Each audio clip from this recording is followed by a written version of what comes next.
Hey everyone, Michael Anthony here. Van Halen, Chickenfoot, Sammy in the Circle. But anyway, you're listening to the only podcast that is dedicated to breaking down the entire Van Halen catalog one track at a time. And the podcast will rock. Ow!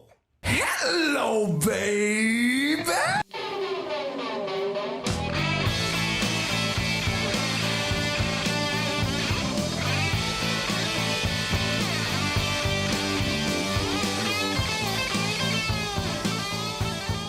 Welcome, all in one and one and all. It's a bit redundant, don't you think? Whatever, it's all good. What is up, all you rockers, rockettes, and everything in between, all-inclusive here on And the Podcast Will Rock. That's right. Welcome back to the show, everyone. We're here to talk all things Van Halen, and if it's your first time to the show, if you just stumbled across it somehow after all the episodes that we've done, first I'll say welcome, and I'll say that's really interesting that you found us at this point in the journey, but we'll accept it. What we do here is we are the show that dive into the catalog and discography of one of the greatest rock and roll bands of all time, the aforementioned Van Halen, and we do it one track at a time. And right now we are in single digits in terms of what's left in the catalog. So that's how far along we've gone in this journey. But we're happy to have you regardless of where you are in your journey with us. I am your co-host, Mark Kamira. With me, as always, Corey Morissette. Corey, how you feeling? Is spring in the air in the Great White North, or is it still just a cautionary blizzard every 5 hours? Spring has already come and gone. We had spring on Monday. It was plus 14, which, I don't know, in Yankee measurements would be like probably the 80s. I'm assuming pretty nice day. You know, it's like shorts and T-shirt weather. You know, we almost went out on the deck. That was one day. And now we're back down to minus 12 again. So we've already had our spring. We're now in fifth winter. So hopefully fifth winter will only last for the next 2 months, and then we can get into fall, summer, and then summer for that 1 week in July, and then back into fall for a day, and then winter again. You are experiencing what we call in the South the false spring, yep, in which we get one day where it feels really great, and it feels like, oh, hey, the seasons are acting accordingly. This is great. Followed by just massive amounts of coldness. And I can't imagine how cold it is up there. And it's funny that you guys call us Yankees when you're farther north than we are. But, you know, that's... We're hosers. What are you going to do? We're so far up, we're hosers. Yankees, I think, stops right at the border. So, yeah. But that is true. With our one-day spring also comes pothole season. So it's actually treacherous to drive around anywhere right now without bottoming out your car and completely wrecking your wheel alignment or worse. So, yeah, ask any Nashville native what that's all about, because for whatever reason, our roads cannot stay without potholes. So I imagine you guys up there are dealing with it even worse because the weather is so much worse. So I don't envy that, but I do wish you a hearty, warm spring when it finally decides to show up and stay put. Now that we've got weather talk out of the way, I feel like there's a lot to discuss in Van Halen news, wouldn't you say? Oh, there really is, and we even got a few things that aren't even on the Van Halen news list that I'll bring up first. First of all, scoop, you say? A little bit of a scoop. My old buddy Darren Paltrowitz, who was on the show not that long ago, of course, he's the guy who wrote the book on David Lee Roth, does the DLR cast, sent me a Sammy Hagar press release. I haven't seen this on the Van Halen news list yet, but rock legend and lifestyle trendsetter Sammy Hagar to debut Sammy's Island at Palms Pool, a lively oasis featuring Baja-inspired cocktails, food, and live music. That's going to be happening at the Palms Casino in Las Vegas. So Scott Heskin, I'm pretty sure I saw you in the chat. You'll have to go check this out. This summer, starting on May 17th, you can go to a Sammy's Island, a tropical pool getaway inspired by the music and Baja Beach vibe of the Rock and Roll Hall of Famer. So you can go get your Sammy's Beach Bar rum, your Sammy's Beach Bar cocktails, your Santos spirits. There's going to be some Top Chef tequila and in partnership with celebrity chef and noted Frosted Tips enthusiast Guy Fieri. If you find yourself, in Las Vegas, during the summertime here, they're going to have food too. You can get yourself a Baja Up for Breakfast burrito, It's actually just a breakfast burrito. I had the up 4, but they're really missing an opportunity there. There's chicken tinga nachos, chicken wings, Veracruz chopped salad, all sorts of good stuff. Sammy's having a heck of a year. He's opening that in Vegas. Then he's going to get a star on the Hollywood Walk of Fame on April 30th. And then, of course, the Best of All Worlds Tour kicking off in 2024. And, Mark, I'll get your thoughts on Sammy's little casino jaunt here before we get back into the Best of All Worlds Tour, because I got a little something there, too. It sounds like it's Flavor Town in Vegas this summer. So, yeah, get on over there. That sounds like a blast. If there was ever a time for me to go visit Vegas, even if it's just to not really hang out and play the craps tables and just lounge around drinking what I assume will be an abundance of Cabo Wabo tequila. By the by, if you haven't had it, it's delicious. It's great.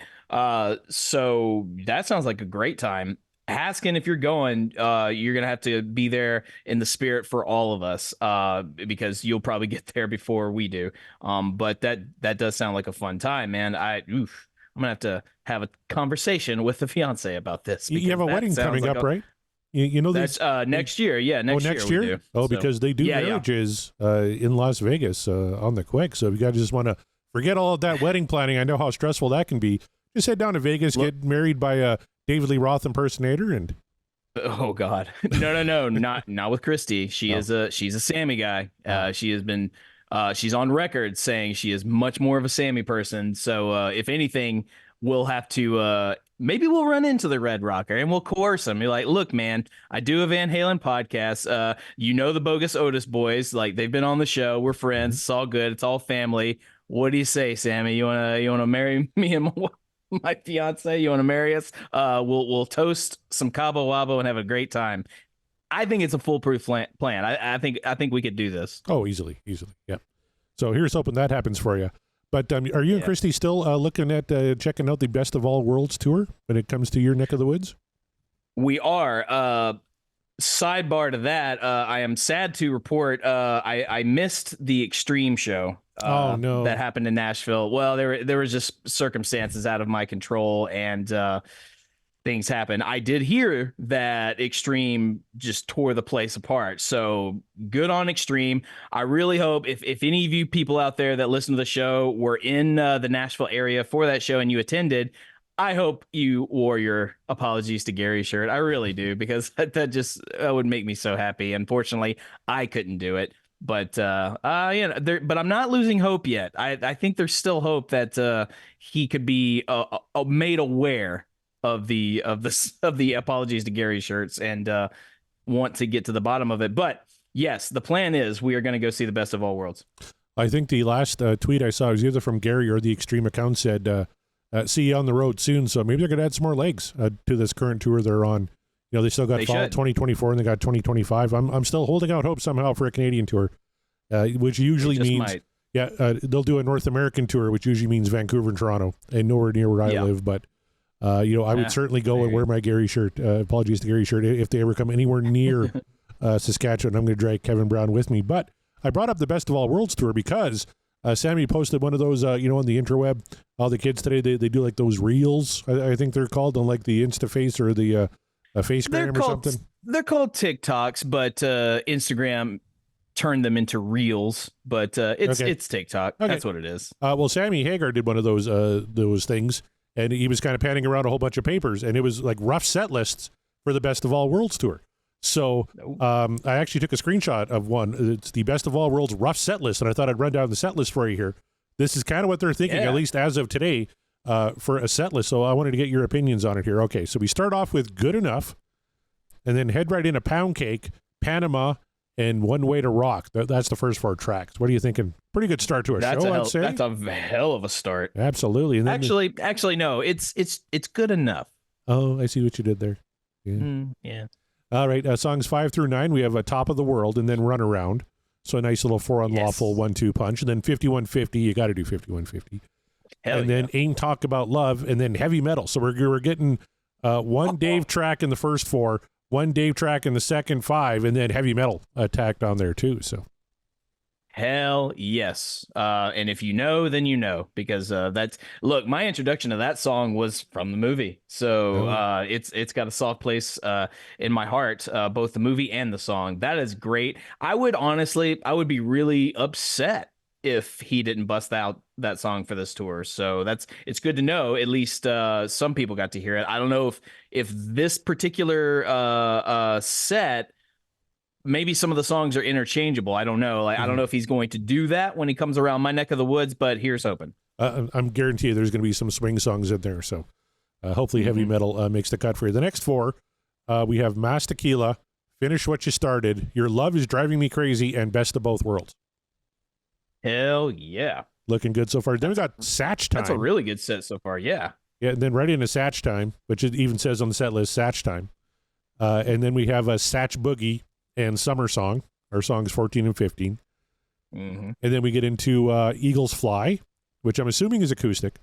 He also doesn't have this in the main set list, but he has Dreams kind of written off in the margin, and Dreams he had acoustic as well. So maybe Eagles Fly and Dreams he'll be swapping out. And doing Dreams acoustically might, help him vocally, so he doesn't have to try and hit those high highs in that song, right? He could just kind of take it down and just play it on an acoustic guitar. I bet you it'd work quite well. Maybe that's why. Or maybe they just Dreams is obviously very keys heavy with the keyboards, and since he's not playing with a keyboardist, especially not the one that made that song sound the way it does, it probably makes a lot more sense to bring it acoustically. And I agree with you, that's also a way for him to kind of bring the vocals down just a little bit for Sammy, because look, Sammy can still rock as hard as the best of them, even in his 70s, but he's still human and he's still in his 70s. So some of those really high range songs are not going to translate very well, especially depending on what leg of the tour they're on. I think doing it acoustically it makes a lot of sense. That's a really cool idea. Man, if they swap out every night though, I want to hear them both. So I'm hoping he doesn't swap them out, because I'd be mad if I missed Eagles Fly and mad if I missed Dreams. But from there, we go into Right Now, and then Love Walks In, Why Can't This Be Love, and I Can't Drive 55 closes out the main set. I did see a picture of this set list. I believe it's probably the same picture that you're reading off of. I saw it, and my biggest comment about this is one of the comments is like, this is a hell of a set, but this is a long set. 21 songs in the main set. Yeah, and these guys aren't young men anymore, especially Sammy.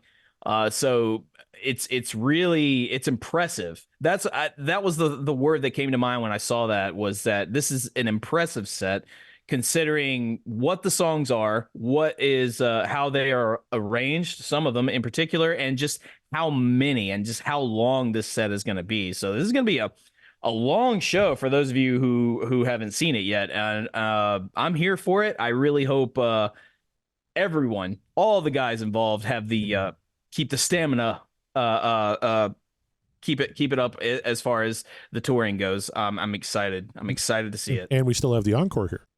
So coming into the encore. Oh, didn't even mention the encore. Yeah, the encore is coming up. So it looks like we're getting kind of a medley of Space Station Number 5, Oh Yeah, and Jump.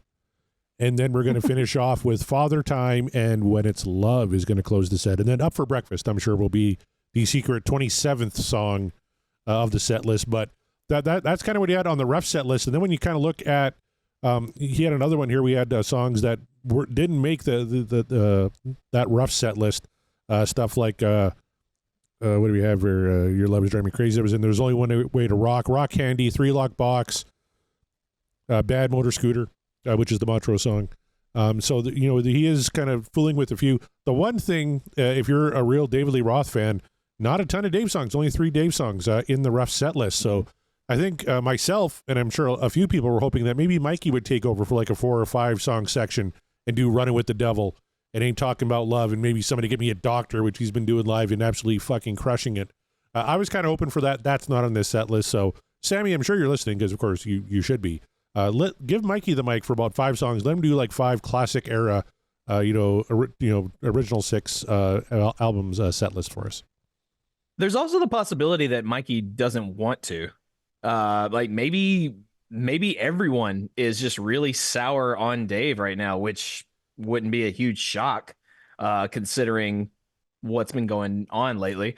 So it could be a lot of that, or it just could be something of, if we're gonna do the Dave era songs, which one would we prefer to do? And then putting Jump on the list is kind of the biggest shocker for me.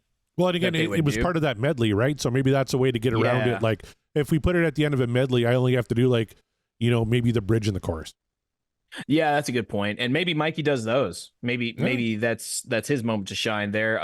Or they pull a fast one and Mikey ends up singing Ain't Talking About Love with Sammy doing some harmonies with him. That'd be great. That would, I mean, I love Sammy's rendition that I've heard him do of Ain't Talking About Love. I love it. But if Mikey took the reins on it vocally, I would not be upset about it. I would really like to hear what Mikey sounds like, just himself, just going for it. But as we say, there's a good chance a lot of these songs are going to be interchangeable depending on where they're at in the tour. I'm willing to bet you they don't even remotely play Up for Breakfast at all. No. So worry not, Corey, and worry not, all of you out there who just love to bring up that one when talking about Sammy's songs. I don't think we're going to hear it. No, I don't think so either. But I'm going to the Toronto show. I'm going to meet up with the Bogus Otis boys there. I'm looking forward to it. And if that's the set, I'm going to be very, very happy. Of course, I'm always going to hope that, that the show was 6 hours long and they did 40, 50 songs. But obviously, of course. Maybe just for Toronto, guys, just, break out a double extra set. Do 40, 50 songs. When I saw Paul McCartney, he did like 38 songs. The guy wouldn't get off the stage. Let's have one of those shows. I don't think he would be legally allowed to get off the stage unless he does a minimum of 30 songs, considering he's Paul McCartney and considering, his history. Yeah. And 25 have to be from the Beatles, no solo cuts, and 2 can be from Wings. 2 could be, no, not a chance. He's doing a half. He's doing half Beatles, half Wings. I bet you it was half Beatles, half Wings when I saw him, but that's okay. I didn't mind Wings either. He did Maybe I'm Amazed, which is a really great Wings cut. All right, should we very quickly go to the Van Halen news desk? Sure thing. All right, well, we got some great articles on here. As always, head over to www.vhnd.com to get all your Van Halen news, including a look inside Van Halen, a visual biography. Our good friend Eric Senich did an interview with a few of the authors here. You can read about that on the Van Halen news desk. We have Joe Bonamassa on Edward Van Halen, how he achieved the Brown sound. You can check out that interview there. Wolfgang Van Halen already planning the Third Mammoth record. Not a real surprise there. Very early stages, though, on that one. And he's going to be on the road pretty much from now until December, I think. So he's not going to have a lot of time to work on it until probably next year. So don't get your hopes up. Oh, Tom in the chat, Junior's Farm. Yes, he played that in Saskatoon. And I know Kevin knows that because he was at that show. Not with me. I think he was with his boyfriend, Randy Woods. But he says Wings are a fucking killer band. There you go. Let's go back to 5 Kids, One Dream, seeing Van Halen live. There's another one of those articles you can catch on here where they're just talking to fans and their recollections of seeing the mighty Van Halen back in their glory days. When Gene Simmons asked Ace Frehley to play Eddie Van Halen solo, quote, he was furious, end quote. No shit. But for anyone who knows the stories behind Gene Simmons and Eddie and Alex and, producing their demo and allegedly wanting Eddie and Alex to join them in Kiss, there's a little bit more feel to that fire you can check out there. Oh, of course, March 16th was Wolfgang Van Halen's birthday. So, of course, from all of us here on the podcast will rock, a very happy belated birthday to the one and only Wolfgang Van Halen. And David Lee Roth gets up for a new cover of Jump. There's a really cool kind of a... No, he doesn't do it. No, it's a very laid-back cover of Jump that he doesn't perform. It's actually a very good cover of Jump. He's just in the video doing David things. But Alex Melton recorded an acoustic alt-pop indie rock cover of Van Halen's #1 hit single from 1984. So Roth showed his approval by uploading a video featuring that version of the song. And it's archival footage of David Lee Roth and his late friend Russ checking out the sights of New York. So if you want to watch that video, there it is right there on the Van Halen news desk. All right. Well, that is certainly something. And I guarantee you, Dave gave his seal of approval just because he's in it. Well, he gave a seal of approval, then put video of himself over top of it, which is how Dave Well, shows. That's why, yeah, Yeah. that was the caveat. It's just like, yeah, you can do it, but here you go. I'm gonna put myself like in the video for it. Like, all right, if you have to. Van Mayer, says Josh. You're not wrong. You're not wrong. No, not wrong. All right. So, it's been a couple of weeks since we've done one of these because we did the big live show, which did, is fantastic. If everyone check that out. Still about an hour too long for my liking, or we're still kind of tweaking the format, how we can get that down to about an hour 30 instead of 2:30. We did cut an hour out of it, though.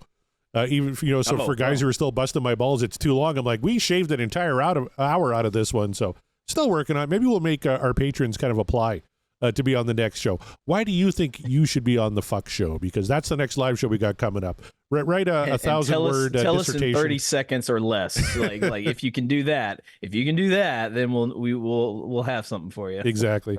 But because of that, we haven't been on a call in a while, and we haven't talked about episode 124 yet. And House of Pain, Mark, why don't you tell us how that went? That's right. House of Pain was the last show we did that wasn't the live show, and that was the song that finally closed the chapter in our journey with 1984. Although we are not completely done with it because we still have to rank 1984, so we will be on that soon. But House of Pain, this was an often requested, often manifested track from the Van Halen catalog from a lot of people over time. And so no shocker whatsoever, maybe just a tad shocker because I assumed it was going to be a little bit higher, but at 91.1%, What Dreams Are Made Of versus an 8.9%, The Dream Is Over. Because it's from 1984 and because everyone seems to be, just pro Roth era songs anyway, I always just assume his songs at the minimum are going to be like 93%. This one was 91, which is still a good score, respectable score. But I am surprised it didn't get a little higher. I'm actually more surprised that out of the votes, we had so many downvotes. So many Dream Is Over. Honestly, I mean, 8.9% Dream Is Over votes. That doesn't seem like a lot, but it's enough. You know what I mean? Mm-hmm. It's enough to destroy the 95% bracket. Are you surprised by this result? A little bit, and we have to do a revote on some of these because if you take a look at where it ranks all time here on the show, it's ranked 24th overall, ahead of Panama. Wow. So ahead of Panama from the same record. Ahead of Girl Gone Bad, ahead of Jump, which may have the overplay factor in there, but House of Pain, it kind of nestles it right underneath Where Have All the Good Times Gone, which I don't know, we were really, really positive on House of Pain. I would have ranked this much higher than songs like Where Have All the Good Times Gone, or even Top Jimmy from this record. To me, House of Pain is a top 5 cut from 1984. Not that there's anything wrong with Top Jimmy, but that was 91.9%. This is 91.1. But still, of course, ahead of all the Sammy cuts too, but yeah, 24th for House of Pain seems too low. To me, this is top 20 easy, maybe even top 15. Considering how much, as I said, this was manifested and how keen people were for us to spin this one, it does seem a bit odd. But what do you say we see what our people are saying about it? Sure. I'm gonna head on over. Under the poll on the Twitters or the whatever name for the app you want to call it, our buddy Sean McGinnity from Sean Geek and Fast Fret Podcast, he said all day long and every day, What Dreams Are Made Of. This was dangerous, Van Halen. As a kid, I had no idea what the heck this song was about, but I was intrigued and I kept listening over and over again, trying to figure it out. This song is, okay, I'll spoil it, favorite track on 1984. So that's where Sean feels about it. He is all about some House of Pain.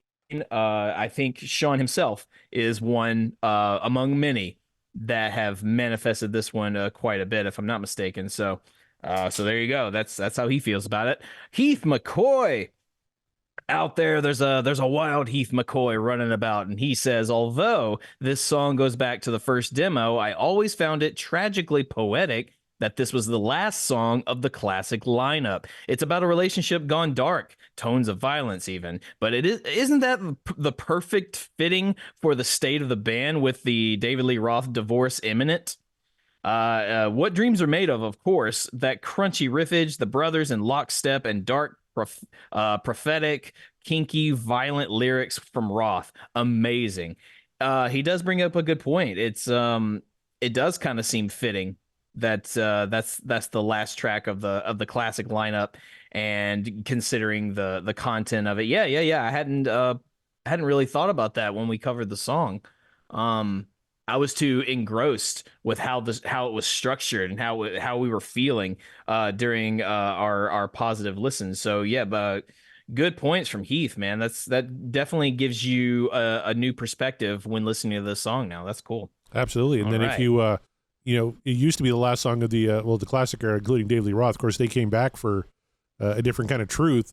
So the final song is Beats Working. Like House of Pain beats Working. Holy cow. For final Dave tracks. Oh yeah. I think House of Pain kicks it in the ass. Jeff Brewer says better than Top Jimmy, but no way on Panama or Girl Gone Bad. So he thinks Panama, which is a better song. I agree with that. Girl Gone Bad, maybe, but we both agree Top Jimmy should have been below House of Pain. Yeah. No, we liked Top Jimmy, but yeah, I'm still kind of baffled how it was so high. But then again, I'm still baffled that our number one song still right now is Little Guitars. Little Guitars, how? I mean, it's a good song. It's a good song, but I just, wow, you guys love it. But anywho, Rava Flav says, it's official. This is a winner. The mix is a little off, but the performance by all four is smoking hot. The intro, the bridge, and Ed's solo, along with Al going Carl Palmer throughout all of it. Some of Dave's best vocals and lyrics, too. Great way to end 1984. I think, if I remember correctly, I haven't gone back and listened to it, but yeah, I think we talked pretty positive about Dave's lyrics on House of Pain. Oh yeah. Which, you know me, like sometimes I don't let you guys get away with if you're gonna talk smack about Sammy's lyrics, which admittedly some of them, a lot of them, not great, but it is what it is. But I was like, I don't let you get away with when Dave comes up with some really dumb lyrics and y'all think like, yeah, but the song's cool, so whatever. Like, no. Let's call a spade a spade. However, House of Pain does not fit that criteria. It was thumbs up all around from what I recall. So there you go. Jeff Brewer says, actually, I'm going to wait on Jeff. And then I'm going to wait on Scott as well. And then there you go. Those are the tweets. We had a lot more tweets, but you guys, if you want it guaranteed read on the show, you know what you got to do? You got to go join our Patreon. That's right. Join a tier. Find a tier that works for you. Join the Patreon, and then you get your tweets when we do a show, guaranteed read on the air. Also, and the big seller is you get a link to the Discord where the conversations are constantly happening, and you get to make little manifestos about how you feel about each song, and I will read them guaranteed on the air. Such as, just going to go over here, and I believe, yes, thank you, Scott Monroe, for telling me where to start. It's very helpful. I just shout out to Scott Monroe. Yes. You do this every week, and I appreciate it. It helps me so much. So thank you for doing that. But we're gonna start with our buddy Chad, who says House of Pain, not just a great ending song to a great album, but a great last song that ends the era. What a great bookmark of an era. Running with the Devil at the beginning and House of Pain at the end. Yeah, when you think about it like that, that's crazy. Perfect timing for a rework of a demo/club song. So long, David Lee Roth. Not if you were the last immigrant grocer on Earth, honey. Hello, baby. I had to, I assume that's how you wanted me to read that, Chad. So I also, I assume he voted yes on this one. He didn't actually say, but I assume so. The aforementioned Scott Monroe says House of Pain is an absolute masterclass in Van Halen jamming. So good it hurts. In my book, it's all about the brothers here. David Lee Roth is extraneous with forgettable lyrics and just there for a little flair and a farewell howl for good measure. This song has everything I want in a Van Halen banger. A killer riff that's an earworm, an incredible Eddie Van Halen solo, underappreciated in the catalog, I'd say, and a cool as hell outro with everyone at the height of their powers. Yes, because it's reworked from the early demo days, it totally exudes the fierce pop metal urgency of Van Halen 1 and 2. A perfect closer to 1984, which has taken listeners on a ride through synth, soundscapes, and more before reminding us that they are Van fucking Halen. Hashtag what dreams are made of. The best to do it. Scott Monroe always has a way with words. He's a wordsmith, that Monroe. Let's see here. Let's see. And Sean had more to say. He wasn't done. Sean McGinnity says, my faves on 1984 constantly flip, but this week, this is my number one. I love the danger in this song. There is something going on with the manic playing, the weird time signatures. If the band started the album heavy on the synths, they sure ended strong on the brothers with the manic abandon, yet tight as fuck. This is the song that segued many of us to seek out the rest of the catalog when we were first introduced. It also showed that Alex and Eddie were the heart of Van Halen, the foundation to the entire sound of Van Halen. Alex both scared me with his drums and enticed to start playing with this song like some pusher. After hearing this, there was no way I wasn't going to play drums and push myself to get better. No more playing drums safe after hearing this one. I mean, you can't play drums safe if you're going to start rocking out Van Halen and whatnot. So I hear you. I understand. Let's see. And Chaz Mataz, old buddy Chaz Charles, he says House of Pain is Van Halen at its best. Roth's lyrics are as raunchy as the music, making for a metal homage to pure kink. Gonna fix it so that you never leave this House of Pain. The music has the raw power of the upstart, being a fixture since the club days, but it took them as long to get the lyrics right and nail it on record. One of the best of their deep tracks, faux show. Hashtag what dreams are made of. He didn't actually put the hashtag, but I'll assume he meant it. And then Jeff Brewer says, ditto to everything everyone said good about House of Pain. So attaboy, Jeff. Keeping it. Yeah. Way to go, Jeff. Good job. He had some other commentary, but he's mainly just adding on to what everybody else has said. But he's very keen. He's very keen on House of Pain. So thank you all. Like I said, you guys, if you want to have your tweet, your manifesto, whatever you want, guaranteed right on the show, head over to our Patreon and the podcast will rock. Join it, get on a tier, join the conversation. You'll get that Discord link and you'll be having fun like the rest of us. It's a good time. Time is money. Let's go. Come on, move it. Are you rushing me? Okay. Well, we're just going to get over there and do our thing. Not our favorite thing, our second favorite thing. Say it with me and take a shot. Manifestations. I'm all antsy now because Corey's rushing me. I just downloaded some new Spinal Tap clips to my Roadcaster, so I'm trying to find.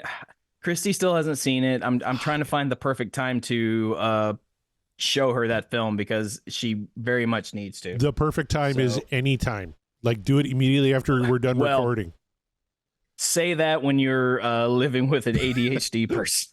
I hear you, but like, then I don't know, maybe you are. She'll understand what this quote is. Where'd they print that? Where'd they print that? That's not real, is it? You can't print that. That was after the review of Shark Sandwich, which was just a 2-word review, which just said shit sandwich. Shit sandwich. Love it. Oh, good stuff. Go watch Spinal Tap, kids. There's a sequel coming. So, speaking of manifestations, we only have so many on the wheel, so I wonder what people are dying to hear. We go on over to the Discord and look over the manifestations of our peeps. Let's see here. Earlier in the week, actually last week, but we'll go ahead and say it here. Sean McGinnity said, man, I would be happy with Little Dreamer or Big Bad Bill. He's aching for Big Bad Bill. That has been a constant. Let's see here. Our friend Josh says Josephina because he's trying to get us to rip the Band-Aid right off of that. That's the last track of that particular album. So Kevin Brown, our buddy, says still manifesting Aftershock. Of course he is. And that's fine. We'll see. Jeff Brewer wants Hang 'em High. He's going for Hang 'em High. And then Tom Armbruster wants Big Bad Bill. I'm a chaos agent tonight, is what he said. So he's I don't know what he's saying in the chat right now if he's in there, but he's a chaos agent. So we're in for a treat, I guess, if we spin Big Bad Bill. Chaz says he wants Joseph fucking Fina ver Christ. Oh, I see what he did there. He chazified it. He chazified it. It's nonsense. Just like his Chazitar is nonsense. And then of course Scott Monroe with Aftershock. So while I try to get these hiccups away so I'm not hiccuping into the mic because that would be rude, Corey, tell me what you want to manifest for tonight. I tell you what, I'm thinking about way back when Van Halen played a little blues jazz festival. We were playing a festival, jazz blues festival. Where was that? Blues jazz, really. Blues jazz festival. It was in the Isle of Lucy. The Isle of Lucy, that's right. Yeah, they played that blues jazz festival. And I'm thinking, well, at first I was thinking Amsterdam might be good, but I don't know if your lady's there tonight. Because we have three, so we have three balanced tracks. I'm going to join my Ultimate Catalog Clash partner in crime. I'm going to try and manifest Aftershock here tonight. Good call. If we can't listen to one particular track from Balance, then we might as well listen to the other one. So I too am going Aftershock because you get a little bit of balance. Look, it's Sammy season as far as I'm concerned in terms of the Van Halen flair. I mean, you could also argue it's Wolfie season as well, but right now it's Sammy season. So let's have a little bit more Sammy while we have him still on the wheel. Yep, I'm going Aftershock. You're going Aftershock. So that's a couple of votes for Aftershock. So we'll see if we're gonna call our shot. Corey, if you're ready. What do you say we prime this thing? How many people we got in the chat right now? We got 9 in the chat right now, plus ourselves. 9. That's 11, so I'll shuffle this 11 times. 11 times. 8, 9, 10, 11. The wheel does not like an odd number prime, but that is just the way it goes sometimes. These go to 11. Well, fortunately, they go to 11. So, if you're ready to go, let's do this fucking thing. Always. Here we go!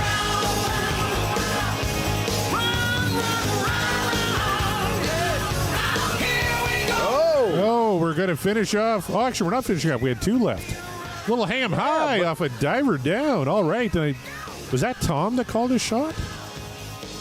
Who called for No, Hang 'em Tom High? wanted Big Bad Bill. Oh. So Hang 'em High was Jeff Brewer. Jeff Brewer.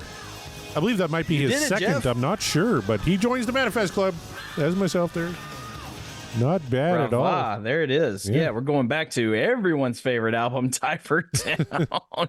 And yes, I am being facetious because for whatever reason, well, maybe not. Actually, through the course of this show and this journey, I know at least for me, I'm quite fond of Diver Down, and I'm thinking we may have changed some minds as we've gone through it, because I know a lot of people in the early stages of the show in the beginning were not down on us spinning anything from Diver Down because they called it the quote the covers album, or just like the album that I guess is just lacking.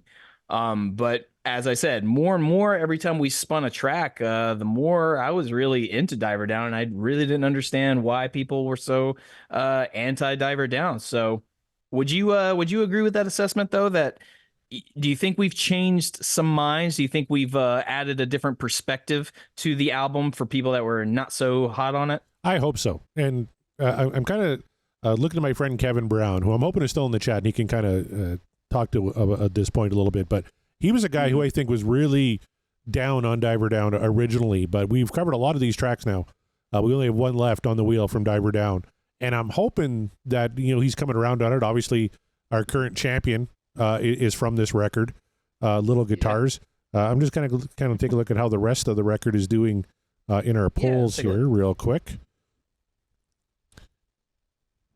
I mean, that right alone speaks wonders that the majority of people were not crazy about us doing anything from this album, and yet our champion comes from this album. That's right. So we have Wherever All the Good Times Gone was 91%, Secrets 85%, Pretty Woman was 79%, Dancing in the Streets is the low man right now, 62%, Then we have Little Guitars at 98, Full Bug at 86, and Happy Trails at 75. So, I'm hoping maybe, that's one. I always that's by far my least favorite, especially out of the David Lee Roth era. But I'm coming around on it. So even if no listeners are, it's, I'm coming around on this one. We've had some big, and Hang 'em High. I don't want to tip my hand, but I'm a fan of Pretty Women. I know you didn't like it so much. Full Bug is a really cool song. Secrets is a good song. Where Have All the Good Times Gone? I thought was great. I thought you hated Pretty Woman. Who am I thinking love of? Pretty Woman. Oh, Kevin Brown, maybe. Yeah, yeah, Kevin Brown, because it's he likes the original better. I think he likes the Orbison version. I'm like, no, I've always loved. In my head, the Orbison version doesn't exist. Like, it's Van Halen's version. Right. Kevin in the chat says, still think the covers stink other than Good Times, but Little Guitars is top 5 for me now. So he's one of those people that is really elevating Little. Hey, there's nothing wrong with Little Guitars. Yeah. Top 5 Van Halen though, for me, that's a stretch, but for Kev, good for you. Remember, he likes, shitty bands too. Like, he likes good music, and he likes some really off stuff too. He's like, oh yeah, we got to cover like fucking Men at Work. Like the Down Under guys, they have a discography. What's your beef with Men at Work? They have like one song I know. Oh, they have Who Can It Be Now and Land Down Under.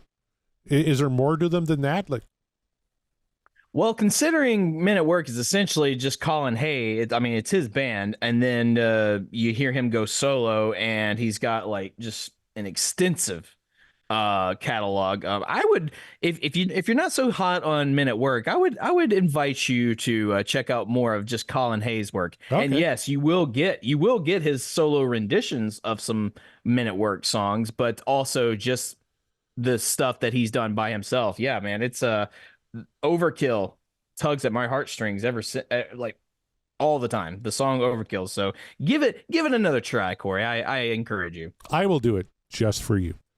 Okay. Kevin says, "Go get him, Mark." Come on, we're all friends here. No attack. Let's get back to I like Colin's solo stuff better than the Men at Work stuff, but I don't hate Men at Work. So I just want to put that on record. No, and Scott Haskins says Men at Work did Overkill.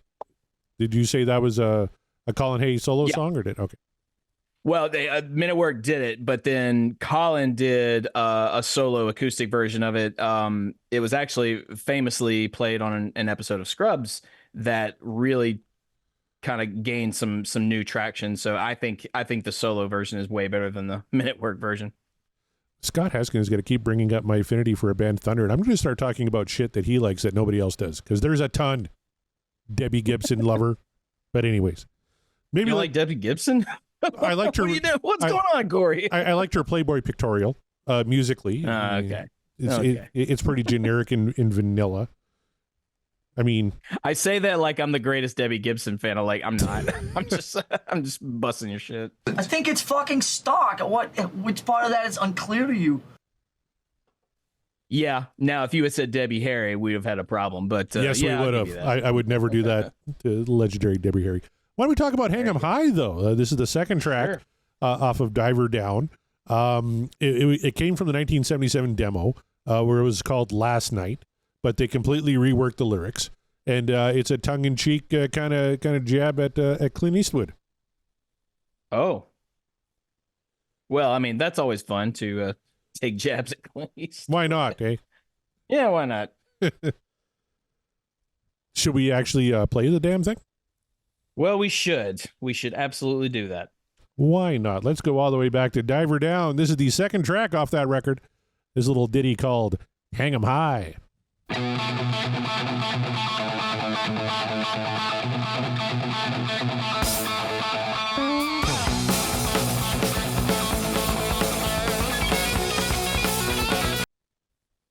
Right off the bat, okay, that shit's great. That's like I can't remember the last time I heard Hang 'em High, but I love this is one of my kind of sleeper favorites intros of how Van Halen opens up a song, because man, they can, when they really want to, they can just kick you in the balls with it. This one's one of those kick you in the balls like intros. I love that opening riff. Just had to point that out. Well, and especially when you look at the track listing for Diver Down, you have Where Have All the Good Times Gone, the Kings cover, and then we kick it, and this is the first like Van Halen original. a la A Different Kind of Truth, reworked from the 1977 material, so they kind of reused older stuff. But yeah, like you said, it's a direct kick to the nuts and pretty much everything you love about Van Halen, isn't it? Oh yeah, very much so. Kevin in the chat says there's a great vid of a guy breaking down that intro. He's actually swinging that beat when you slow it down. It's insane technique, which we expect nothing less right at this point. But yeah, I was just like, consider the source. Yeah. Not shocked. Jeff says a jab at Clint or an homage. I always thought it was kind of a we'll get into it when we talk lyrically about the song. Yeah. Let's get back to her.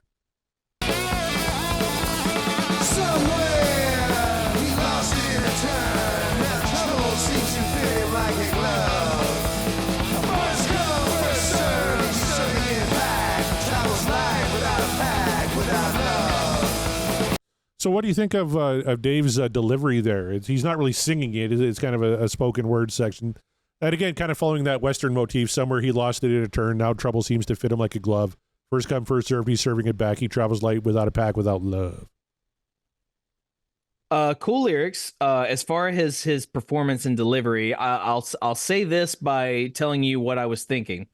What I was thinking was if the bass was a little bit more, let's say, I don't want to say raunchy, but like if the bass were kicked up and it was a little more like raw sounding, this would be a tremendous Motorhead song. Okay. Like I get a lot of Motorhead vibes from this, and it's apropos of nothing. It just sounds like Motorhead to me. So when I hear Dave doing what he's doing, it makes me just kind of wish. It makes me wish it was Lemmy, to be honest with you. Like, you hear what Dave's doing. Now imagine Lemmy doing this, and that's a fantastic start to a great Motorhead song, I think. But to fully answer your question, I don't think it's Dave's most spectacular vocal performance thus far. It's an interesting choice, but again, I'm not 100% mad at it because it does give me this. It's a different kind of vibe than your typical Van Halen. You know, it's got a little bit more of that. There's some punk flair to it. There's some of that, like I said, to me, it kind of sounds like a Motorhead song a little bit. So if you listen to what Motorhead typically does with their song structures and how Lemmy presents his vocal delivery, I could kind of give Dave somewhat of a pass.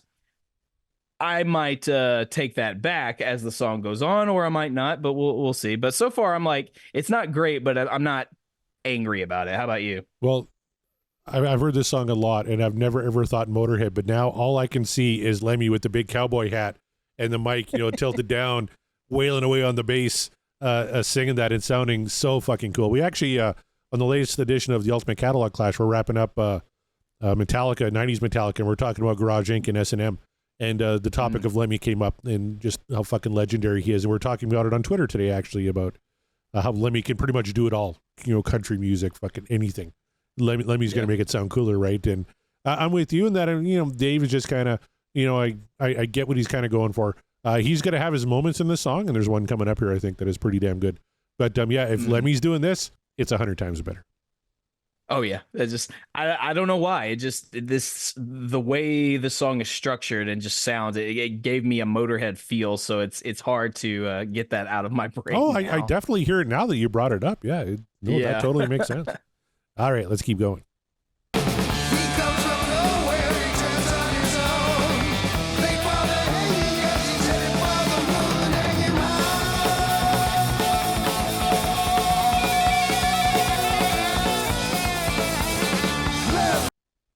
All right, so there we had the bass kind of doing something like Mikey, like he was rocking it, and guitars.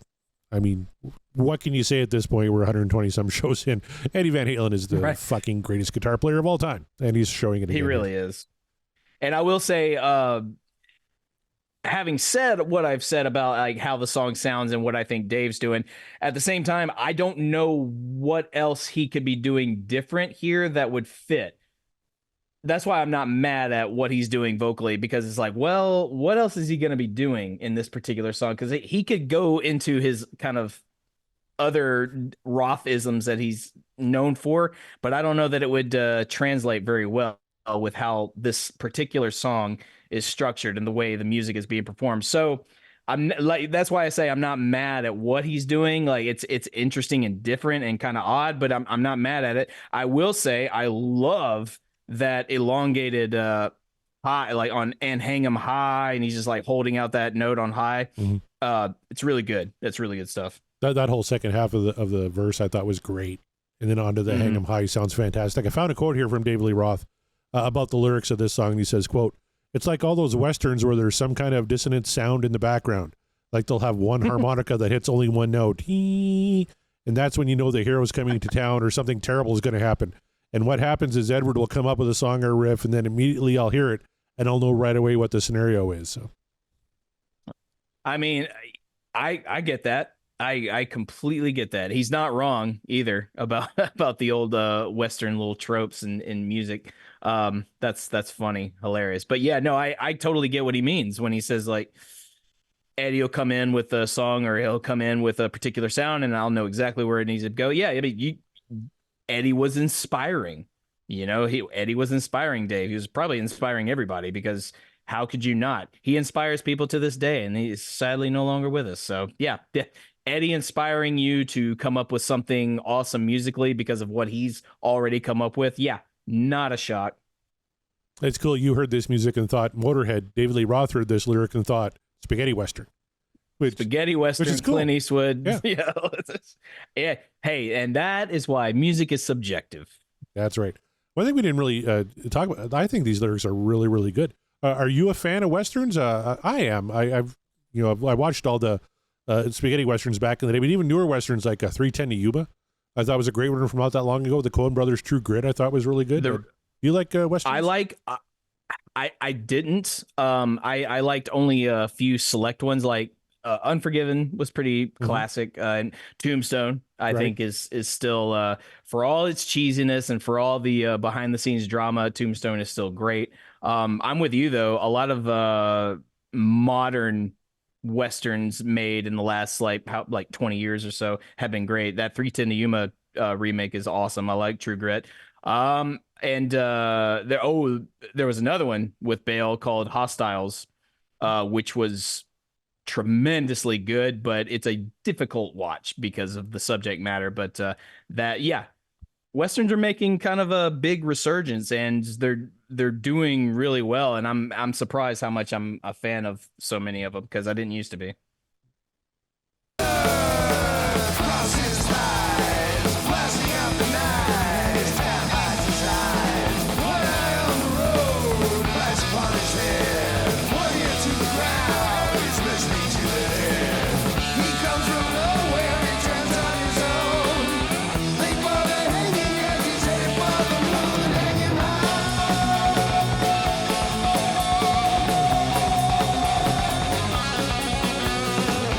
All right, before we get into it, leather cross his thighs, blasting out the night, his cap hides his eyes. When on the road, price upon his head, when ear to the ground, he's listening to the dead. He's painting a picture. Like you really get a sense of where you are with his lyrics here. I'm really digging it. I love what he wrote. I hate how he's singing it. Okay. Yeah, just that for whatever reason, that phrase, him singing it, where he's just kind of like, it's almost like he's not even caring about what he's doing, like in the recording booth or what this particular section of the song. He's just kind of and it's like, did you just give up? Did you just give up? Or like, I don't know. I'm not a fan of how he vocally phrased that section. Well, see, you got to picture yourself in a spaghetti western. Maybe you're the man with no name and you're saddling up and you're leather across the thighs, blasting out the night, his cap hides his... You're Clint Eastwood. Maybe that's how he's trying to deliver. They should have got Lemmy to sing on this song. Lemmy makes everything better. Yeah, especially, I mean, he's got if there was ever a voice in rock and roll for the Western, I feel like Lemmy's a top contender for that. Yeah. Just the way his voice sounds. I believe his ashes are getting interned at like the Rainbow Bar and Grill in LA. Like Because he That spent sounds all about his time right. there, like playing like the slots and whatnot. So. I have heard many a tale. I don't know if any of them are remotely true, but yeah, Lemmy was legendary for many reasons. Amen. Let's get into something else a little more legendary here, and let's get back to Hang 'em High.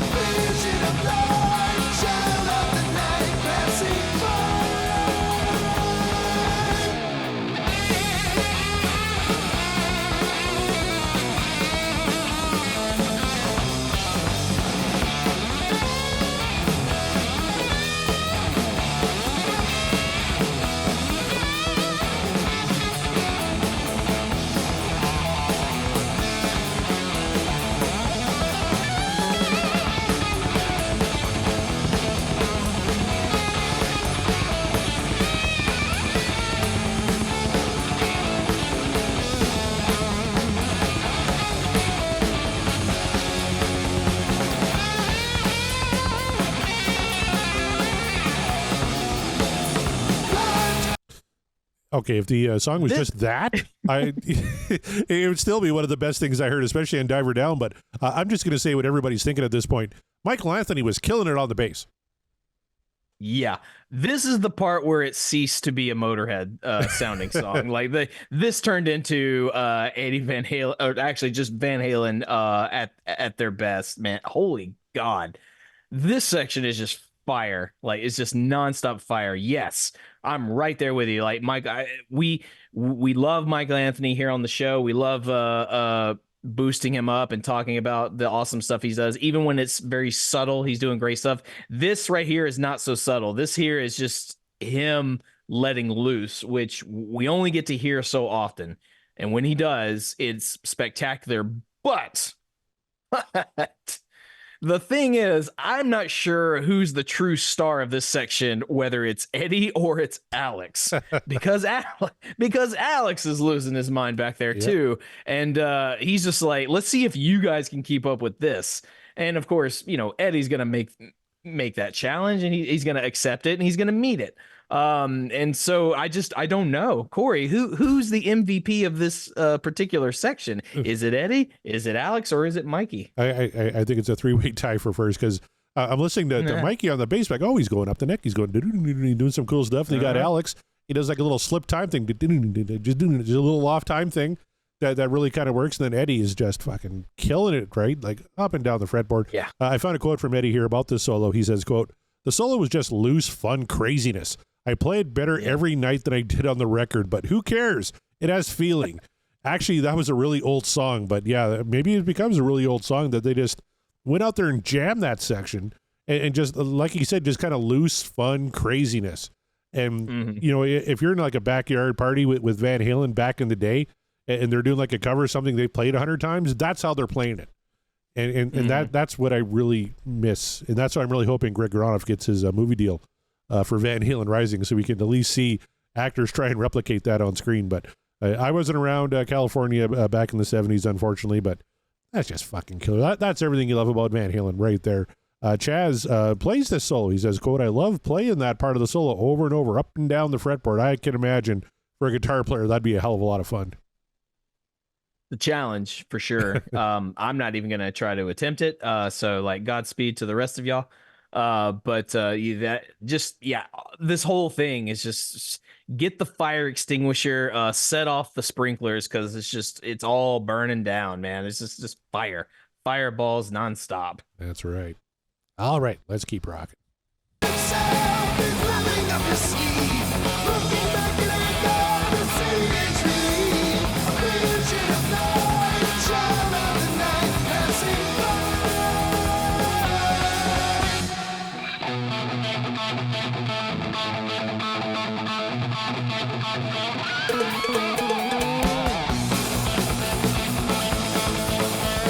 I saw that smile when the cowbell came in and then the bass kicked in. It's like, oh yeah. Of course. 'Cause, I mean, like, he's the Alex is the only dude who can utilize the cowbell well and pull it off and be serious. You know, like people take it seriously.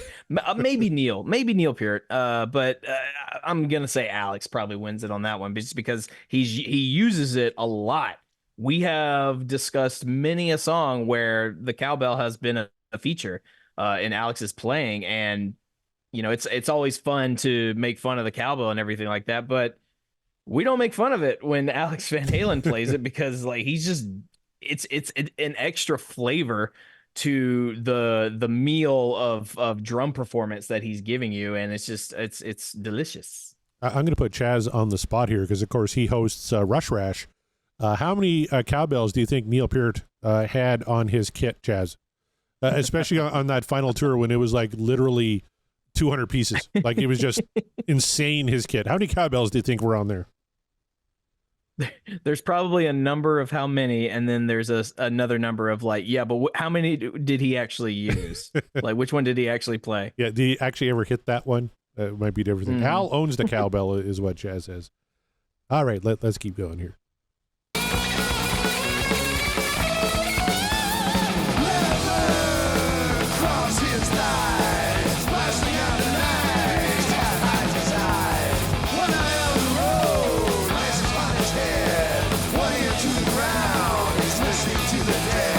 Did you hear what Alex did?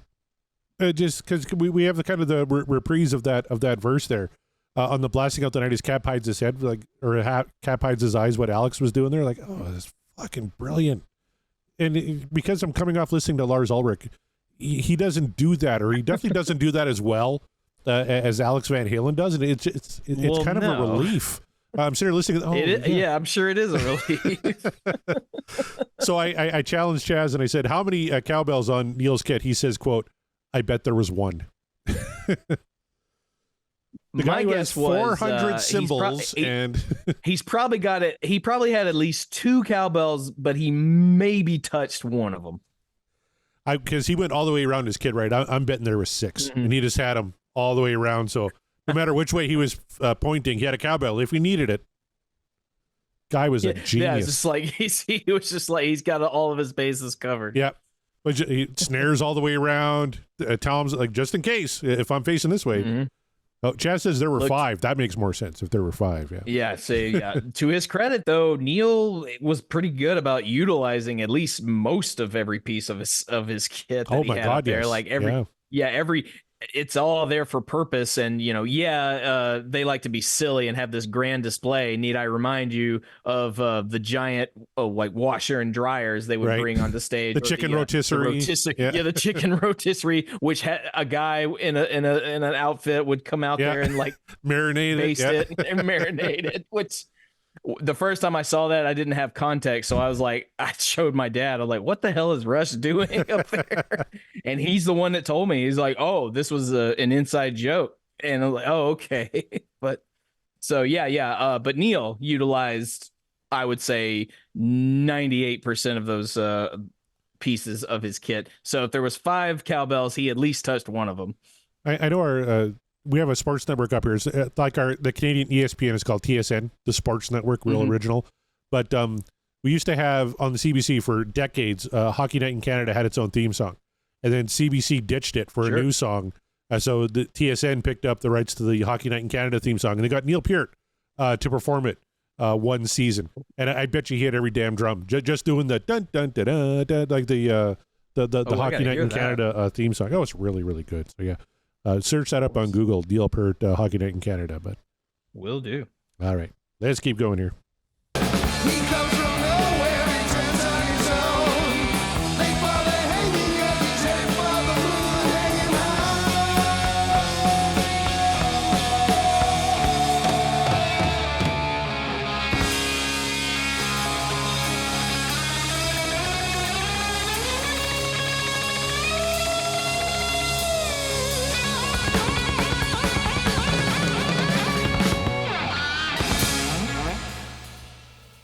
Oh, Hang 'em High from Diver Down. I know Chaz correcting me in the chat. I'm not a Rush expert, nor am I an expert on really fucking anything, but he had a custom kit for the Hockey Night in Canada theme he did for TSN. So thank you, Chaz. And by all means, please go listen to Rush Rash the absolute best Rush podcast there is out there. Mark Kamar, I wanted to ask you real quick before we get into the voting. I know Christy just got home, and she looks like she's in a good mood. Oh, she's talking to she's talking to talking cats? about feeding the snakes. So oh, the it's all snakes. good. There you go. I wanted to ask you though. It's like, In the second half of the song, are you still upset at David Lee Roth's vocal performance? Or he kind of cranked it up a notch back on the leather across his thigh and then into the last chorus. it's there. only the leather across his thigh bit, you know, like that little section right there is just the way it's just almost like spoken word, but like lazy. And I get it. You're probably correct in that he did that with purpose because of the content of the lyrics, you know, and like what that's supposed to set the scene, if you will.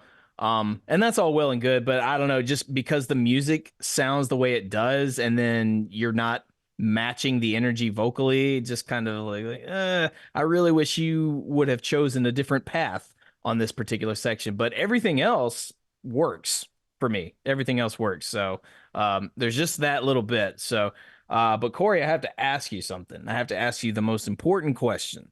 Oh boy. Is Hang 'Em High though? It's kind of a divisive album for a lot of people, Diver Down, and you and I, we have grown to really appreciate it, I think, a little more than we did originally during this journey. But I ask you this: is Hang 'Em High what dreams are made of, or is the dream over?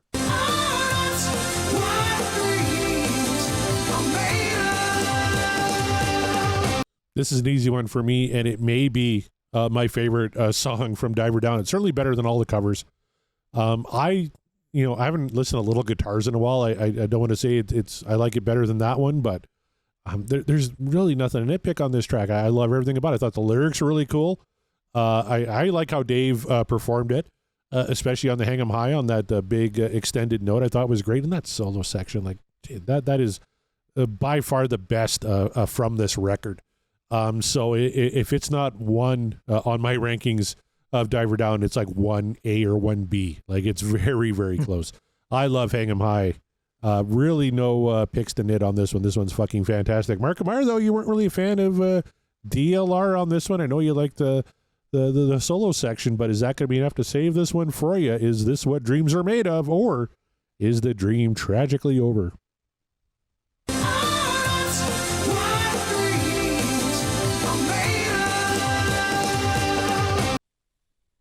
I can forgive if one section isn't up to par, but the rest of the song is going above and beyond. And that's what I think Hang 'Em High does. I think Hang 'Em High goes above and beyond what you would have expected from Van Halen on this particular album. People call it the covers album because there's quite a few covers. So like, okay, but here's an original one for you, by the way. And this one just rips. It just absolutely rips. Does it have a Motorhead feel to me? Yes, it does. That's not a bad thing. And when I say all that, I'm not implying that Van Halen is channeling Motorhead directly per se. I'm not even suggesting that they're ripping them off or anything like that. So do not get my words twisted. I am simply saying I hear this song and it invokes a feeling of Motorhead sound in my ear. That, of course, as we pointed out, is completely wiped away when the solo section comes up, because that doesn't sound like Motorhead. That sounds like Van Halen. And it's very much Van Halen with the brothers in full swing, just absolutely just dominating, not to be outdone. Michael Anthony, we adore him. He is kind of the unsung hero for a lot of Van Halen tracks, even when he's not doing what appears to be a lot, but he's doing quite a bit. And on this song, he is doing so much because everybody's doing so much. The only person who's not doing so much is David Lee Roth, ironically. However, overall, he still is doing service to the song. You know, one section aside, he is serving the song. He's not serving himself in this song, which, as we all know, David Lee Roth loves to serve himself. Doesn't matter what track it is. He didn't even have to be doing anything Van Halen related. He just loves serving himself.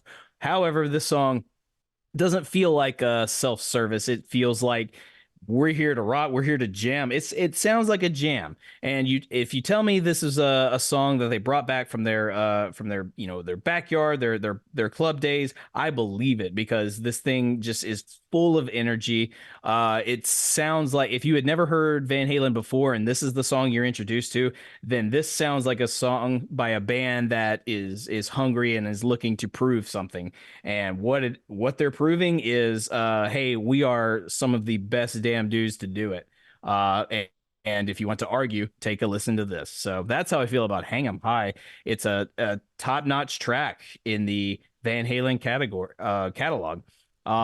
Is it my favorite from this album? No, but it is a wonderful track, especially an original track from the quote-unquote covers album, which I'm not going to call it that. It's Diver Down. Give Diver Down a little bit more love than you guys gave it, because it's a damn good record.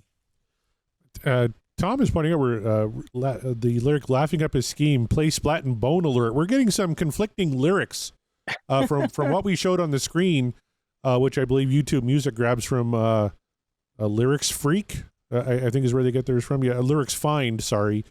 So I just went to A&Z Lyrics for this song "Hang 'Em High," and they're quite different. Because on this one here we have a Travels Light, Without a Pack, Without Love. Yeah, Without Love.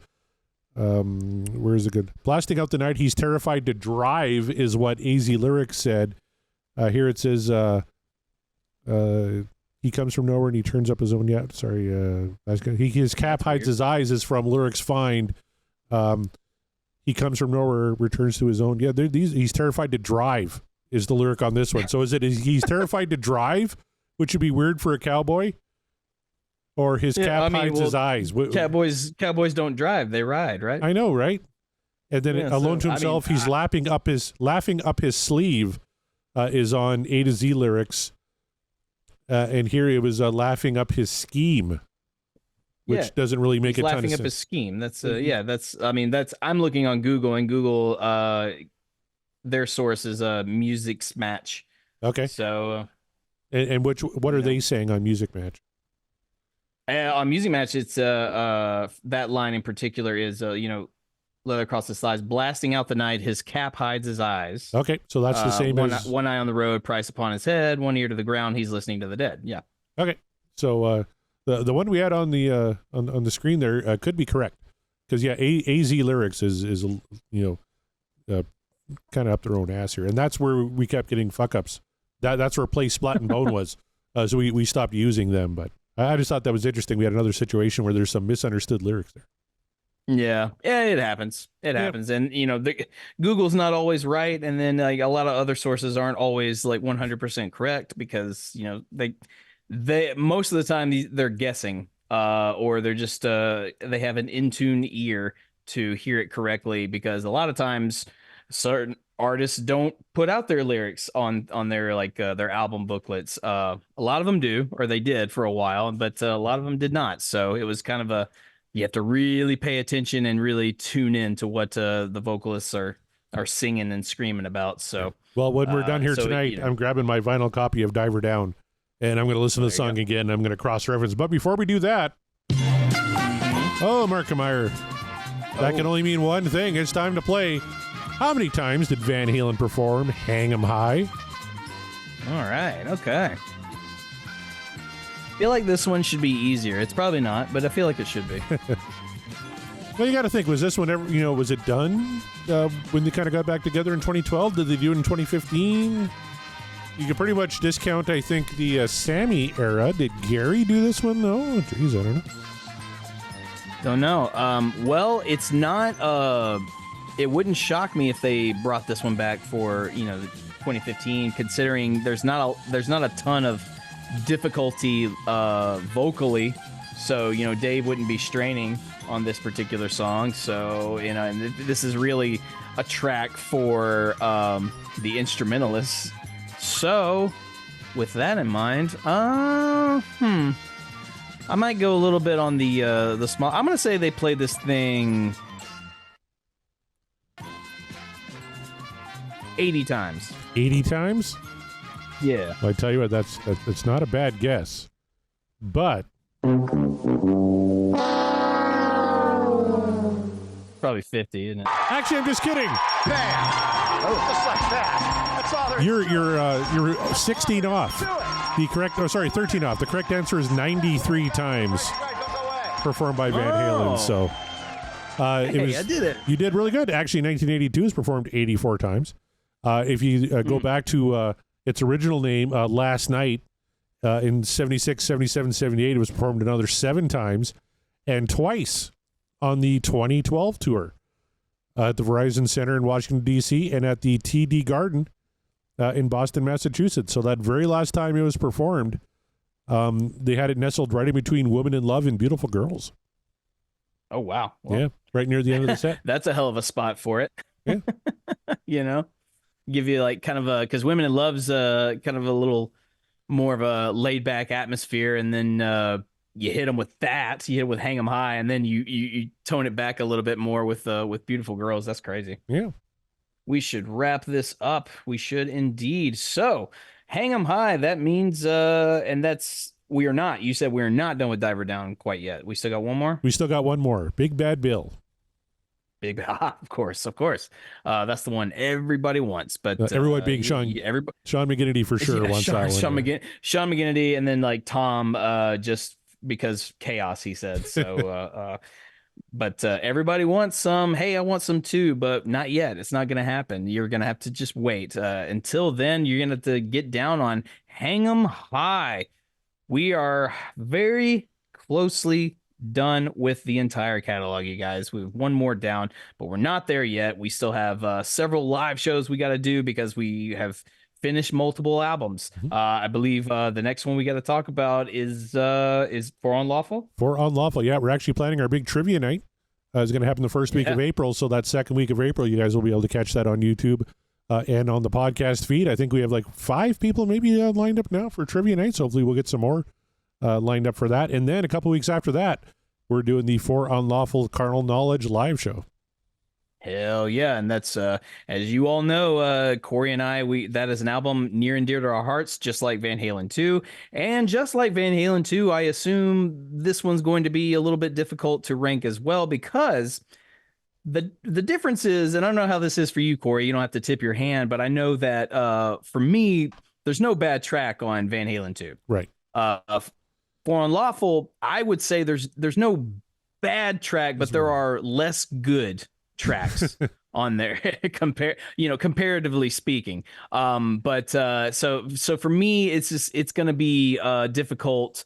The middle section is going to be real difficult, as opposed to what's going to be at the top of the list and at the bottom. But you guys be thinking about that, because that'll be the next live show that we get down on. And we love that album. We love talking about that album. And I am just very curious how our listeners and our friends are going to rank this, because I'm willing to bet it might be the most divisive one that we have done thus far. I could be wrong, but that's my prediction. Do you have a prediction? Yeah, of the Sammy era, definitely. I know Fair Warning was pretty divisive for a lot of people. Jeff Brewer, I'm looking at you. But for the Sammy era, for sure. And, of course, after For Unlawful, then we have the 5150 live show. Then we have the 1984 live show. So we got a few more left in the hopper we're going to have to do. Yeah, absolutely. So be on the lookout for that, you guys. More announcements will be coming. Get your rankings. You don't have to get them in now, but be thinking about them. They've been trickling it. About it. They've been trickling it. Good. I've got about 5 right now. So, and one person, I think it might have been, it was either one of the Scots or Jeff who said, "I'm sending it in now, so I don't fucking dwell on it for like a month, like he did with the Van Halen 2 rankings." And I totally I get that. I get it too. I told you, I think the one I landed on was my third draft. And I finally just said, that's the one. Just take it. Just send it. Send it. Yeah. So I have a feeling For Unlawful is going to go in similar fashion. I think so. But we shall see. That is for the future us's to determine and to deal with, and that's not us. But we want to thank all of you guys for listening, your continued support, especially our lovely patrons. And I'm going to list all you off right now. So big thank yous to Matt Lacoste, to Nate from the Deep Purple Podcast, Rava Flav, Josh Caldwell, Greg Zito, Michael Griffith, Chaz Charles, Sean McGinnity, Kevin Brown, Per Lineker, Scott Monroe, Ryan Powell, Jeff Brewer, Tom Armbruster, Scott Everett, Heath McCoy, Janice Risco, Brad Gould, Michael Triplett, Davey Lee Smith, Chad Pollock, Brett Parker from Dissect That Film, Jeff Fitcher, and our buddy, the sexiest voice in podcasting, Scott Haskin. Thank you guys so much, man. You like all of your continued support and just everything you guys do. The conversations, it's wonderful. And if you want to join this murderer's row of awesomeness, join the Patreon. You'll get the Discord link. You'll get access to our shows, and you might even get to be on the show if you are in a right tier. Find a tier that's right for you. I guarantee you we have it. And if we don't, if you think we could do better, let us know. We'll find a tier for you. While you're at it, head on over to podcastwillrock.com. All of our backlog episodes are there, our socials in case you need to find us, emails, and most importantly, the merch store. Get yourself an Apologies to Gary t-shirt, or whatever shirt that you that suits your fancy. I would just encourage you to get one of those because, as I say every week, I would love the army of Apologies to Gary. I would love that to just grow and grow and grow until Gary just can't hide from it anymore, and he must find out what is the meaning of this, what is the reason, and you just got to direct him to this show, and maybe he'll like it, maybe he won't, maybe he'll talk to us. That'll be fun. I would love to get an exclusive like Gary Sharon episode. That would just make me so happy. Oh man. And all of you make me happy when you guys you tune in, you support in whatever way that you can. It's always good. And speaking of support, if you like us, you might like some other podcasts that go into the rock band, the rockosphere, anything whatsoever. And Corey has got a rundown for you of those podcasts you might enjoy. That's right. It's time for Podema, the pod roll. Here we go. First of all, you can check out myself on my other show with Kevin Brown called The Ultimate Catalog Clash. This season, we've been breaking down 90s Metallica. We just dropped the episode of Garage Inc. and S&M today. Next week, you can catch out parts 1 and 2 of our season wrap-up show. Find out which one of us won season 2 of the Ultimate Catalog Clash, find out which record was ranked the highest, and find out which artist we're going to be covering in season 3. Of course, you can also check out Kevin Brown at the Tom Petty Project and with his buddy Randy Woods at Seaside Pod Review, talking all things Queen. Then we have Scott Haskin at Uriah Heep, the Magicians Podcast, Nate and John at the Deep Purple Podcast, The Simple Man at Skinnerd Reconsidered, Terry T-Bone Mathley at T-Bone's Prime Cuts, Rye at Sabbath Bloody Podcast, Paul, Joe, and David at In the Lap of the Pods, that's another Queen podcast, Andy and Matt at Hawk Binge, talking all things Hawkwind, Eric and Jonathan at Maiden A to Z, Daniel and Josh, at Diary of the Madman, the Ultimate Aussie Podcast, Ben and Sam at Universally Speaking, the Red Hot Chili Peppers Podcast, George and Hattie at the Judas Priest Cast, Clay and Rye at North by South Podcast, that's American music versus Canadian music, that's a lot of fun, check that one out. Greg and Jonathan at So Far, So Pot, So What, talking about Megadeth. Then we have Quinn at Volume for All, Sav, Nick, Steve, and Mark at the Rock Roulette Podcast, Chaz and Greg at Regarding Lulu, Chaz and Schatz at Rush Rash, Chaz and Wolfie at Regarding Roger, and soon to come, Regarding Van Halen 3. Be on the lookout for that one. Then we have the Rewind to 1984 podcast, the Sean Geek and Fast Fred podcast, the DLR cast, the Bogus Otis Show, Booked on Rock with the legendary Eric Senich, You're All Doomed, a Friday the 13th podcast, new to the pod roll this week, Spinning the Wheel podcast, another wheel catalog podcast, this time covering the catalog of George Michael. Go check that one out. And then, of course, our good friends at Dissect That Film, Three's Company 2, a rewatch podcast, and Pod of Thunder, the recognized symbol of excellence in rock and roll podcasting. If you listen to our live show, Chris L. from Pod of Thunder was on our live show, and I had mentioned that I had put one song on their listener submission list, a little Primus tune called Wynona's Big Brown Beaver. Well, this week, they actually rolled Wynona's Big Brown Beaver, and they talk about it on this week's Pod of Thunder, no spoilers, but it's a tremendous discussion. And that is all the podcast you should be listening to. Oh, no spoilers for Winona's Big Brown Beaver, but She you can strokes him all take the some time, I wild tell you. guess. Oh, that's good stuff. I'm going to tune into that. After that rundown, any podcasting rock band related needs you have to be met, like you can find it here at the Deep Dive Podcasting Network. So be sure to check out any one of those or all of them if you have the time, because it's a lot, but they're great. They're awesome people. We love being part of this network, and we love interacting with you, the listener. You keep us going. The show is still on. Yeah, we might be dwindling down the wheel, but we still have much more left to go. So stay tuned, stay alert, and share the experience. Let people know what we're doing. Let people know what you're listening to. They might become a fan as well. They'll join you and us in this journey. So on behalf of Corey and myself, we are And the Podcast Will Rock, and we will rock you later.